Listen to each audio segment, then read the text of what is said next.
napakataas na namin. Kanina pa kami umaakyat. Tapos yung taas nung binabaybay nitong bus, parang mas matarik pa sa Baguio, sa kalsada ng Baguio. Parang may crater dito. Ipupuntahan namin, volcano siya. Mountains. Volcano. Parang yun yung name. Tamang pagkakaalala ko. Alata din nakikinig sa guide. So, kanina pa kami umaakyat. Ang taas nitong volcano or itong bundok. Ang sinabi sa amin kanina ng tour guide, isang crater lang daw siya dati. Kaso nung nag-erupt siya, nag-create siya ng iba't ibang mountains.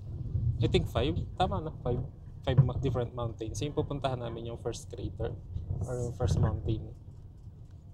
Kung gaano siya kataas, mas matarik pa siya kaysa sa kalsada papuntang Baguio. Tapos mas manipis yung kalsada. Grabe. Pero napakaganda ng view habang paakyat ka. 大家可以看到前面冒烟的地方，前面冒烟的地方就是我们的活口。 Pero ang dami ko na nakita mga stopover sa mga restaurant. Busog na busog yung mabubusog yung mata mo dito sobra. Bali ito pala yung second destination namin from Kamakura Castle. Dito yung volcano, yung smoke na yun. Active pa rin siya. Yun yung volcano pala. Sorry, Kumamoto Castle pala, hindi Kamakura. Kamali pa ako ng sabi. Pero yun yung crater. So ito yung second destination namin from Kumamoto Castle. Pero tagal din yung biyahe. So parang right now isa't kalahating oras na kami bumabiyahe.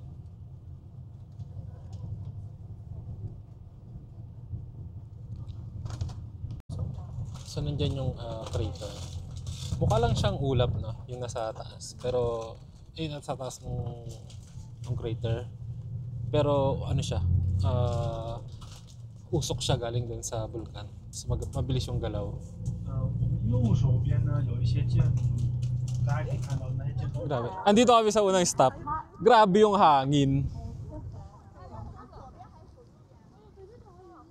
Ayun pala yung guide namin.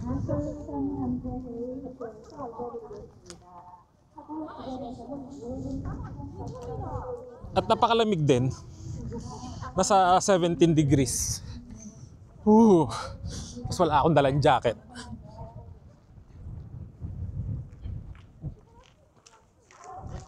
So itong mga bilog na to, pagka nag-erupt daw yung volcano, dyan daw magte-take shelter.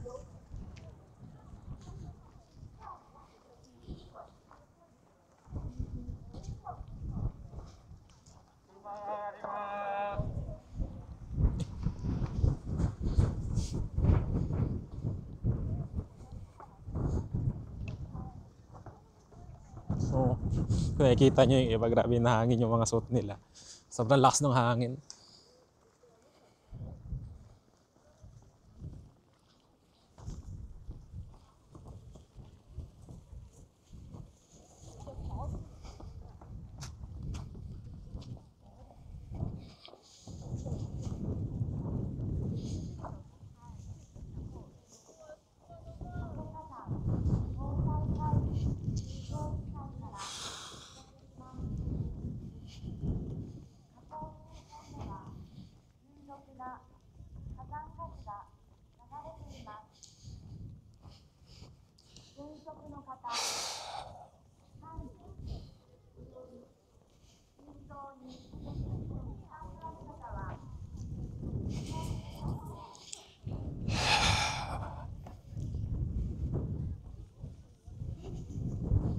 Okay, so mukhang nandito yung crater.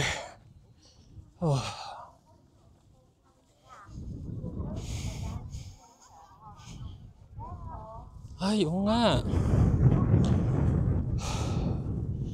Ayun yung crater, oh. May amoy din yung usok dito, pero hindi naman matapang yung amoy.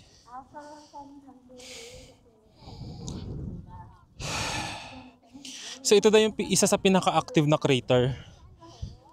ang tawag sa kanya is nakadake.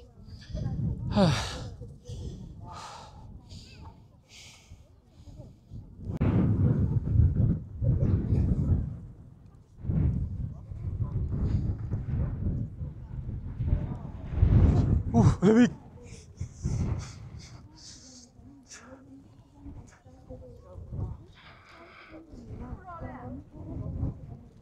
May mas mataas pa eh. Ibang angle nung view sa crater.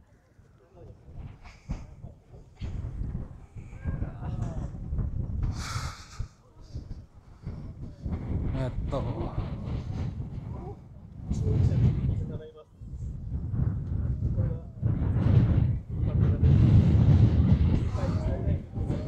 Kaya tangay ako ng hangin. Whew.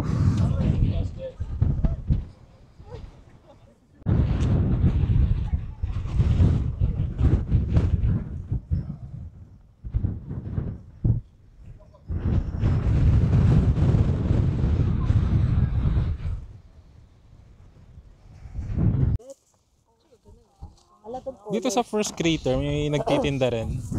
Like nung magma na nanggaling din sa volcano. So, pwede siyang bilhin as souvenir. Anong tawag dito? Anong tawag dito? Kalimutan, pyrite ba? Pyrite? Sa atin sa Pilipinas. Sa Pilar. Siyang pyrite. Pero galing din sa vulkan, to mo mabigat. May mga gemstones siya sa... Galing sa volcano. Tapos may mga Mabigat. gemstone. Ito magma. Tingin? Ay, oo nga no. Mali, ang liit lang niya. Pero yung bigat niya, Ito magma. almost mga 800 grams siguro. Hindi siya mukhang magaan sa itsura. Mukha siyang magaan sa itsura pero yung weight niya mabigat. Ito magma. Yan, ito naman yung magma. Ito magaan. Ito yung magma. はい。これがね、これがグリーンと紫の。 Malapit lang to sa sa crater. Parang doon banda yung crater sa taas. Ito to. And then dito naman yung lunchtime. Ang sikat daw dito is itong aso milk eh. Sana matry namin.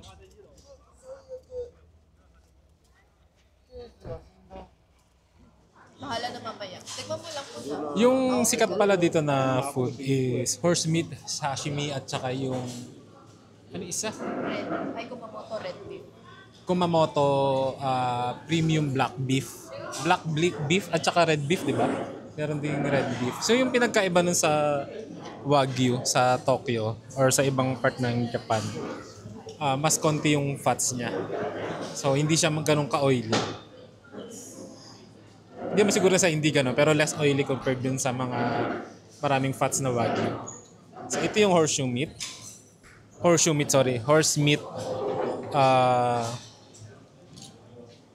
sashimi. And then sa kabila kare. Ako lang kasi yung willing kumain ng mga ganito rito sa group namin.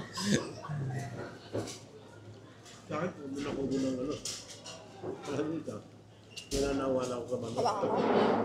Okay, okay na.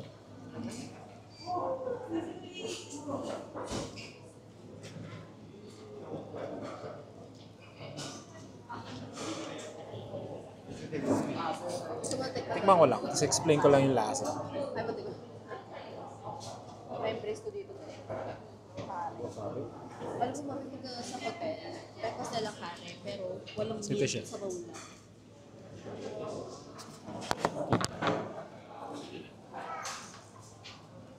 Ayaw mag-focus. Ito pala. Tapos meron siyang sauce na mukhang barbecue. Lasang regular kare. Dami no rice. Hindi naman siya makunat. Malambot siya. Hindi rin siya malansa. Pagilitan ako sa babero ko. May egg yolk pala. Sa akin nga natin. Ice cream sana. Mahilig kayo kumain ng mga ganito pagkain. Okay siya. Best to try daw ice Mahilig kayo cream mag-try ng mga ganito. Ako kasi mahilig mag-try ng mga ganito eh. Yung pinakamasarap na natikman ko yung sa Kyoto na raw wagyu din siya. Pero ito horse meat, sashimi naman kasi.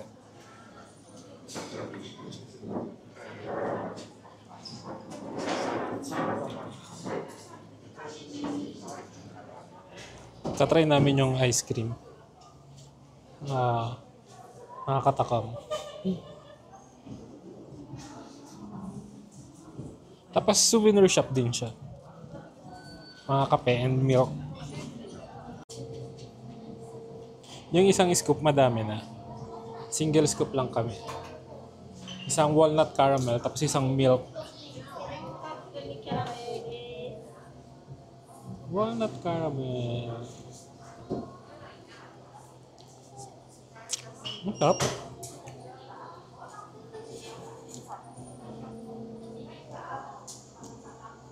So ito yung view nung restaurant na kinainan namin. Tapos nakalimutan ko sabihin kanina. Kung nagtataka kayo kung meron bang aftertaste or after smell or kakaiba dun sa horse meat sashimi na kinain ko for lunch. Wala naman. Para lang siyang hilaw na wagyu. Yung hilaw na wagyu masarap eh. Wala rin siyang lansa or kakaibang amoy. Basta kumakain kayo ng ganun, mag-e-enjoy kayo. And then itong binili ko dito. Sikat kasi to. Itong restaurant na to sa milk and aso milk. Sa ice cream. Tapos ang name nung resto is aso milk. Hindi naman siya siksikan. Tapos yung kanina, yung pinuntahan namin na crater, ang akala ko talaga nung una, hindi ko siya ma-enjoy kasi, diba, volcano, tas crater. Yung una mo may isip, mainit eh. So, pero nung pumunta kami, pagbaba mo ng bus, sobrang lakas ng hangin, tapos yung hangin, napakalamig. So, ako ginawa ko, I think nasa 15 to 17 degrees yung temperature doon. So, kung pupunta kayo, kahit summer, kakatapos lang ng summer, pero I think kahit summer, mas okay na may dala kayong jacket, protection sa araw, tsaka sa lamig.